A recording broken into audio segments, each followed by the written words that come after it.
Bom, depois do desastre que foi o episódio 3 de The Acolyte, que foi uma bomba nuclear na fandom de Star Wars, o episódio 4 chega trazendo um episódio mais a carinha de Star Wars, né? Floresta perigosa, um bichinho chato pra ser o Jar Jar Binks, C3PO da vez, né? Não é Star Wars ser uma figurinha chata, concorda? E finalmente a gente chega no momento tão esperado, né? Os Jedi entram em combate contra o Sith sorridente. Vamos debater aqui sobre a verdadeira identidade secreta desse Sith aí e também sobre a polêmica aparição do Ki-Adi-Mundi, né? Como possivelmente um traidor da Ordem Jedi, que gera vários problemas também de continuidade com os prequels de Star Wars e que parece a intenção da série, né? Parece que eles estão tentando explicar a origem da profecia do Anakin. Estão preparados para esse papo nerdístico? Vai ser nerdice pura na veia. Vamos lá!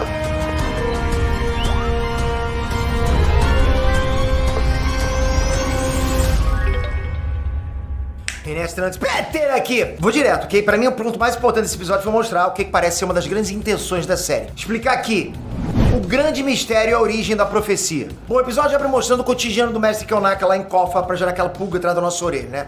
Porque dentro da casa dele tem vários daqueles desenhos de Yang pontilhados que são iguaizinhos aos que as bruxas de Brandok tinham pintado pra todo lado. Inclusive na testa da Manhã Niceia no episódio 3. O que quer que tenha de fato acontecido naquela noite em Brandok, né, mudou pra sempre na vida dos mestres envolvidos ali. O mestre Tobin, ele fez o voto de Baras, né, que foi um voto criado pela Jedi Baras Sylvan, logo depois de muitas pessoas morrerem por más decisões dela. E ela perceber que não pode mais confiar nas próprias decisões e aí decidir se conectar diretamente com a força. O que a gente não costuma esperar de um Jedi tão conectado com a força é que ele cometa suicídio como o mestre Tobin fez. Mas até a gente não sabe o que aconteceu 16 anos atrás ainda, né? E pelos diálogos do Mestre Sol nesse episódio 4, ele aparentemente sabia de alguma coisa. Nos diálogos dele com a Osha, ele deixou claro que ele sabia de mais coisa. Em contraponto, a Mestre Vernestra não sabia de nada. Então esses 4 Jedi, na verdade, estavam escondendo um grande segredo sobre o que aconteceu em Brandon. E a Mestre Vernestra também diz que o Mestre da May, né, o grande vilão da série, está planejando algo grande. Um plano que é difícil de ver. Então é o seguinte, prestem atenção nesse é difícil de ver, porque significa que ela consegue ver algo, entende? Mas tá nebuloso, é difícil. Então ela tá usando a força para pressentir o futuro. É um dos principais poderes do Jedi. Um dos poderes base do Jedi é a clarividência, né? Que na maioria dos casos pode ser nublada pelo lado sombrio. E galera, mesmo o futuro estando nebuloso, a Mestre Vernestra conseguiu pressentir esse grande plano do vilão. Ela sentiu que algum tipo de mudança, entende? Algo para inclinar a balança da força. Galera, essa história se passa 100 anos antes de Ameaça Fantasma. Cronologicamente, nada grande pode acontecer até o nascimento do Anakin, que é o escolhido. É o predestinado a mexer com a balança da força e trazer o equilíbrio. O Anakin foi o responsável pela queda do Jedi, pô, e foi também pela queda do Sith, né? Ele estava predestinado a fazer isso, era profecia. Ele, o predestinado. Então, se eu tô entendendo bem o que The Acolyte tá tentando fazer, galera, eles estão tentando mexer no sagrado. Eles estão tentando explicar a origem do Anakin.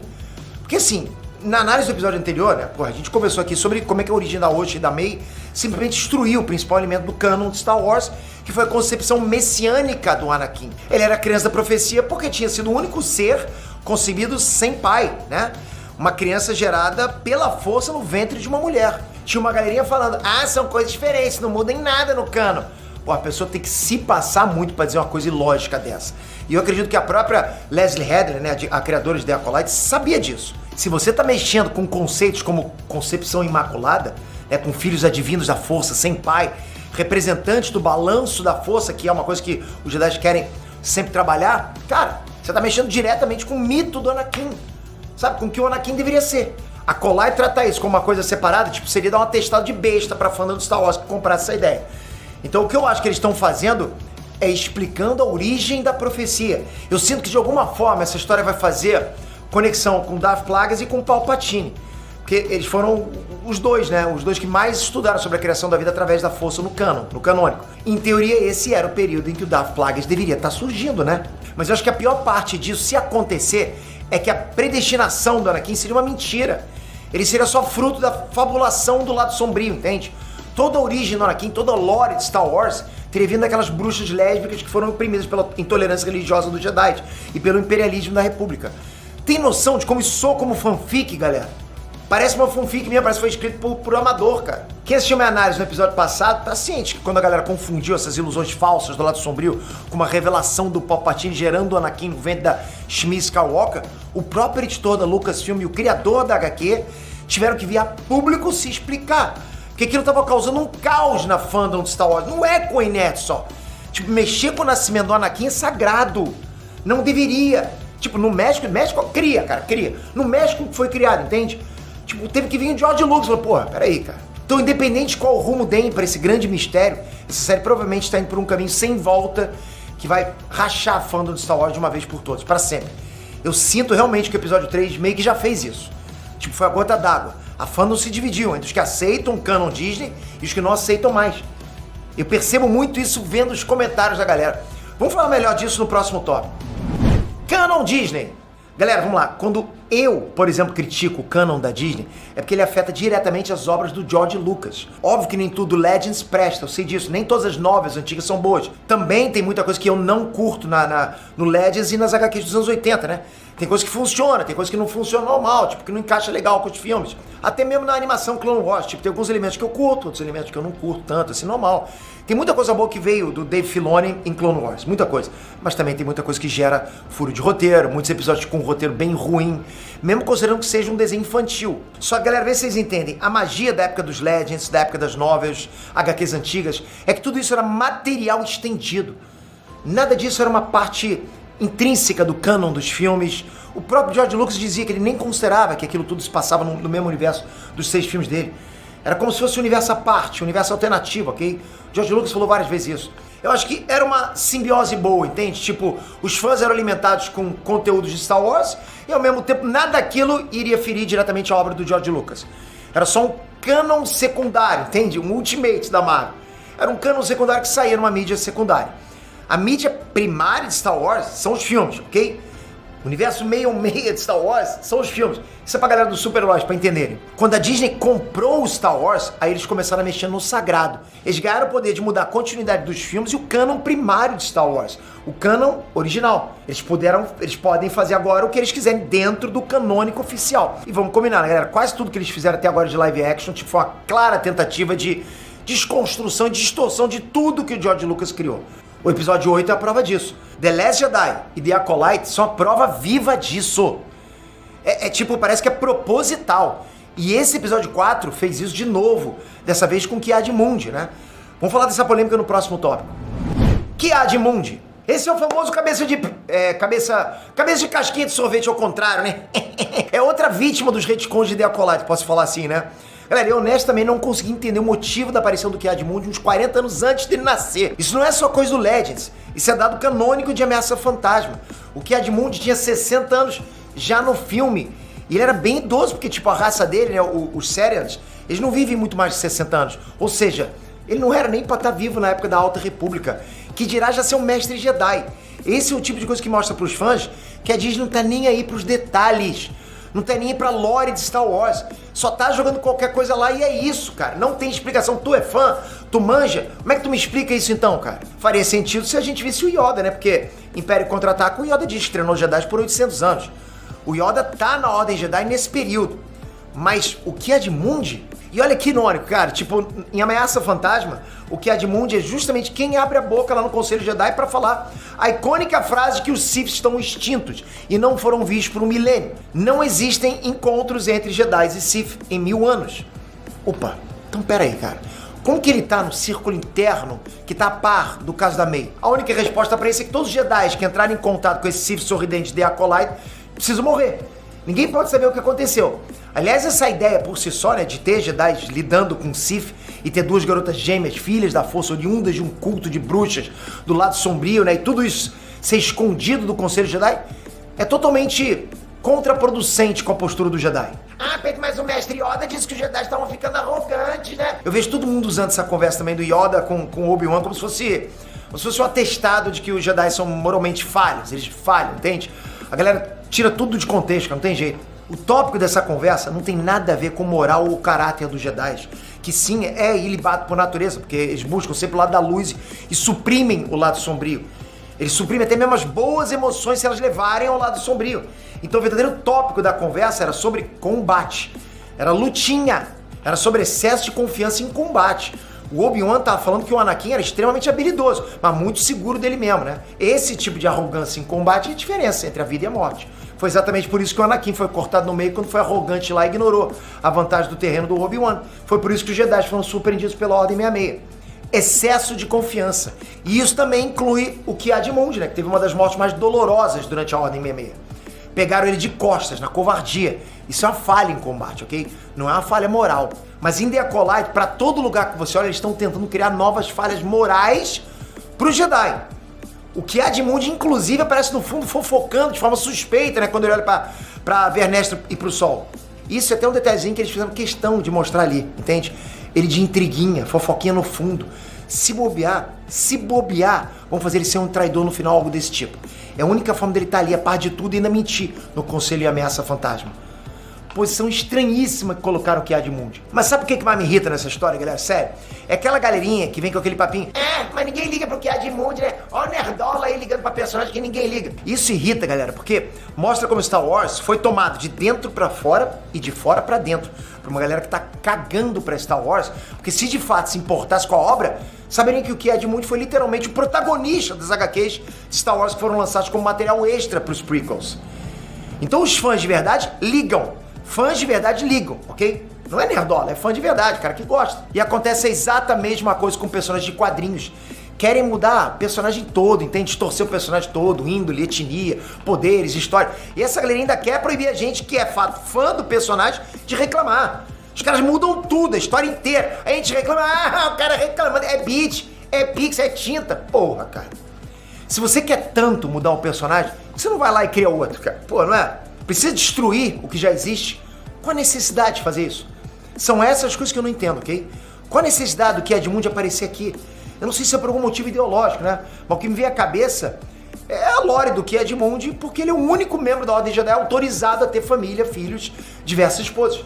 Ele é um personagem único na Ordem, né? Que ganha essa autorização por 2 motivos. A raça dele tem uma taxa de nascimento de homens de 1 a cada 20 mulheres. Ou seja, eles precisam fazer muitos filhos para que nasçam mais homens, senão a raça é extinta. E 2, o Ki-Adi-Mundi tem uma capacidade única de suprimir emoções. Ele não é pescotapa, como dizem por aí. Suprimir sentimentos é realmente difícil pra ele, mas ele é muito bom em suprimir sentimentos. Então ter uma família não levaria ele pro lado sombrio, tanto que ele nem chorou quando toda a família dele foi morta. Talvez a Kathleen Kennedy, atual presidente da Lucasfilm, a chefona atual de Star Wars, ou sei lá, quem quer que trabalhe junto com ela, tenha visto a história do Ki-Adi-Mundi e achado que é uma coisa machista, né? Que eles tinham que mudar esse negócio de um homem cheio de mulher. Aí criaram um retcon pra ele. Bom, esse é meu palpite, né? Esse é meu Palpatine, né? Eu acho que acharam a história dele machista e estão dando lá um grande retcon no personagem para zerar tudo que se sabia sobre ele e sobre a raça dele. Kofa! Enfim, voltando pro episódio, né? Eu senti nele uma vibe parecida com os episódios 1 e 2, no sentido de que tem elementos promissores ali. Tem ideias legais para serem desenvolvidas, boas sacadas, mas o roteiro do episódio simplesmente não faz sentido. Um exemplo é o tal perigo das florestas Kofa, né? O traficante lá da May diz que nem caçadores de recompensa têm coragem de botar os pés lá. Pô, se os caçadores de recompensa Star Wars, que são casca grossa, não tem coragem de botar os pés lá, é porque deve ser um lugar selvagem, né? Cheio de criaturas assustadoras. E honestamente, é uma ideia legal pra caramba curtir. Eu super topo um episódio focado em criaturas e aventuras na selva e tal. Ver uma ação de Jedi, porra lá, tipo Jedi Survivor, lutando com aranhas gigantes, escorpião, bicho bizarro, seria maneiro. Daí a série vai lá e só mostra um besouro fraco. Que é isso, cara? Galera, basicamente, qualquer planeta de Star Wars, de Dagobah até Tatooine, qualquer um é mais perigoso que Kofa pelo que o episódio mostrou. Qualquer um. Pelo que você viu no episódio, qualquer um. Ou seja, o texto cria uma ideia boa, só que essa ideia nunca é desenvolvida, não tem execução boa, entende? Sabres de luz. Uma das coisas mais legais se adaptar da Era da Alta República, né, é ver vários Jedi lutando juntos, lado a lado. Ver vários sabres de luz, porra, ignitando ao mesmo tempo. Eu curti demais a cena final do episódio 4 por isso, exatamente. Não tem como errar, pô. Os caras precisam cagar muito pra uma cena de vários Jedi ligando o sabre ao mesmo tempo ser ruim. Muito. E é uma cena que tá bem produzida também. Mas ao mesmo tempo eu acho que essa série tá banalizando as cores dos sabres. Não sei se você percebe isso, tipo, qualquer um tem sabre amarelo agora, que deveria ser uma cor rara. Tem um elemento que Star Wars nunca desenvolveu muito também, que é o significado das cores dos sabres. The Acolyte podia ter pego essa ideia pra trazer algo que os fãs queriam ver, percebe? Eu não vejo isso como um problema, lógico, não, mas tipo, eu acho que é um elemento que poderia ser desenvolvido numa série dessa aí, que se passa na Alta República, né? Tipo, sabre de luz pra todo lado. Então acho que é mais um desperdício de oportunidade mesmo. E é isso que eu sinto dessa série inteira, eu sinto que é um grande desperdício. Os caras introduzem conceitos tão legais como o Wookiee Jedi, né? E ele morre off-screen, morre fora da tela, cara, pra quê? A gente sequer viu ele lutando. Um conceito maneiro, eu queria ver mais daquilo. Se você pega todos os elementos promissores dessa série, bota na mão de alguém que saiba escrever, de alguém que saiba dirigir, produzir, cara, poderia ser uma baita série sobre a Alta República. Uma baita série. A gente poderia estar hypadaço. Ao invés disso, a gente tem The Acolyte. Quem é o Sith por trás da máscara? Bom, eu preciso admitir que eu achei a entrada do Sith bem cold, né? Pô, bichão velho, assustador, chegou voando, botou todos os Jedi pra trás só usando a força. Isso faz total sentido, galera. Os Sith geralmente são bem mais poderosos. Não porque o lado negro é mais poderoso, não é isso. Mas porque ele é mais fácil. O caminho pro lado sombrio é o caminho fácil pro poder. Você fica mais poderoso, mais fácil, mais rápido. O Mestre Yoda explica muito bem isso pro Luke, né?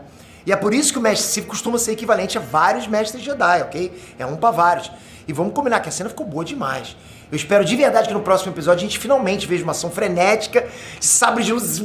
Porra, eu quero ver isso. A história tá uma bosta, né? Mas pelo menos vamos ver umas espadinhas brilhantes lá pra ser menos chato. É isso. Eu só ainda não decidi o que eu achei desse negócio do Sith chegar voando. Que é o tipo de coisa que gera umas inconsistências também. Porque pensa comigo, se dá pra você voar usando a força, então todo estilo de luta dos Jedi e Sith não faz muito sentido. Se você pegar a luta do Anakin e do Obi lá em Mustafar, pô, era só eles voarem pra fora da lava, né?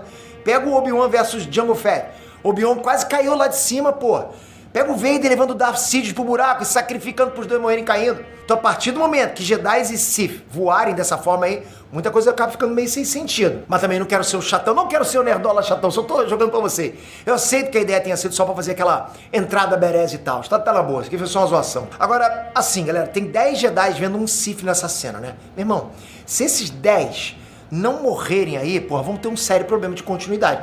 Porque os Sith deveriam ficar escondidos por um milênio. Eles sequer deixavam ter mais de 2 Sith vivos ao mesmo tempo para não serem descobertos. E esse Sith aí tá se apresentando para 10 Jedi. Matou a Kionaka com sabre de luz. Ele não tá tendo nenhum cuidado em se esconder. Isso é um pouco estranho. Quebra um pouquinho a continuidade também. Agora, sobre a identidade desse Sith, bom, desde o início da série, 3 nomes eram os principais suspeitos de todo mundo. Kimir, né, o drug dealer lá da May, Mestre Sol, numa teoria doida de que ele seria o traidor, e a Mãe Cório. Vamos falar deles um por um agora, ok? Primeiro o Kimir.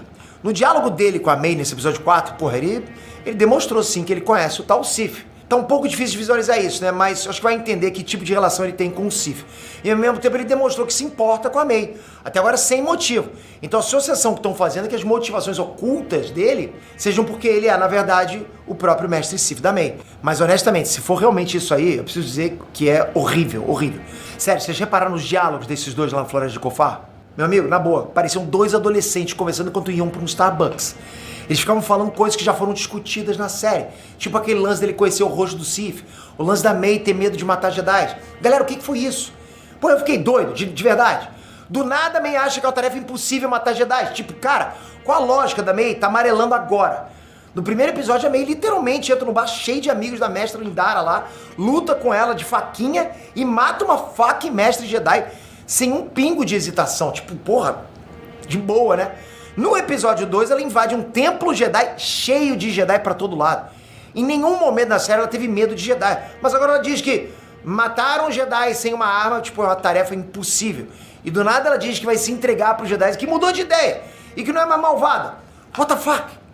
Por favor, alguém pode falar? Pedro, não, você... Eu tô olhando os comentários, alguém precisa me ajudar, cara. Precisa de ajuda. Cara, o que é isso que eu tô assistindo? O escritor tá tentando me dizer que a May tem bipolaridade? Será que é isso? É bipolar? A May desde criança era ruim, matava os bichinhos, tentou matar a irmã, né? Pô, tentou botar fogo nela. Passou mais de uma década sendo treinada por um Sith. Pô, tá matando o Mestre Jedi à toa, tá direito sem medo nenhum. Nesse mesmo episódio 4, ela chama a irmã dela de escória Jedi com nojo. Daí, do nada, ela muda de ideia e diz que matar Jedi é impossível. Não, eu não sei.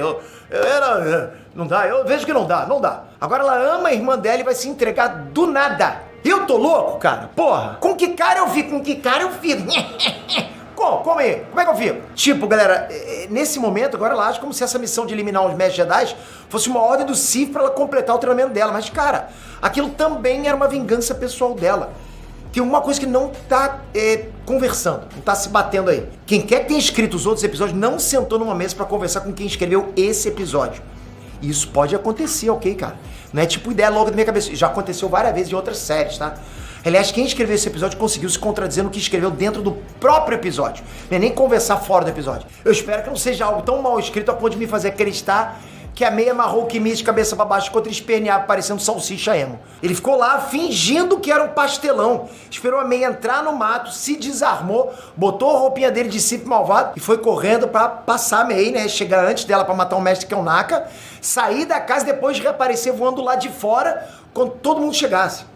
Se for isso aí, cara, essa série vai colar uma testada de burro na minha cara. Não tem como aceitar um negócio desse. Galera, não tem. Pedro, você é nerdola chatão? Sou, cara. Eu quero ser. Tipo, não dá pra entender. Quem tá falando aí que o Mestre Sif é o Kimir, meu amigo, se for ele, eu vou pensar seriamente em parar de assistir, de verdade. Porque tá sendo muito mal escrito. Bom, a teoria do Mestre Sol, eu admito que eu tinha muito medo dela, porque, tipo, ele é basicamente o único Mestre Jedi que parece de fato um Mestre Jedi na série. Se até ele for um FDP, porra, então nada se salva mesmo, acabou. Passa a régua. Eu acho que esse episódio 4 matou essa teoria. Mas sei lá, vai que o Sif é uma marionete dele ou algo assim, né? Muita gente tá estranhando porque a Mestre Vernesta disse que a May foi treinada por um Jedi. Isso tá levando a galera a acreditar que ela foi treinada por um traidor da Ordem Jedi. E a série tá fazendo um trabalho tão bom em fazer os Jedi parecerem escrotos que o único Jedi bom estão suspeitando ele ser um Sith só por ser bom. Percebe? Porque no episódio 3, a mãe Corey foi quem tava lá com a May pouco tempo antes dela queimar tudo. Ela saiu ali com ela e depois voltou com aquela cara de pescotapa, né? E também a mãe Corey foi a única das bruxas que não apareceu morta naquela pilha de corpos. Então ainda acredito que sim, ela tem uma importância maior ali. Ela é minha aposta para a identidade secreta da Sif Sorridente. Mas enfim, o que vocês pensam sobre isso? Qual a teoria de vocês? Lembrando, ok? Tudo que eu falei aqui no vídeo é a minha visão, minha opinião. Se sintam livres total aí nos comentários para darem a opinião de vocês, dizerem onde que eu tô errando, o que eu tô acertando. Tô olhando os comentários agora. Toca aqui, se inscreve no canal e vou continuar trazendo para vocês mais análises, mostrando o que tá mudando em todo o universo Star Wars. Acho que pra quem é fã, cara, a gente vai querer ficar sempre com um cano na cabeça, então vou trazer pra vocês muito do que tá acontecendo. Então se inscreve e ativa o sininho aqui pra você não perder. Tamo junto sempre, galera. Até a próxima. Fui!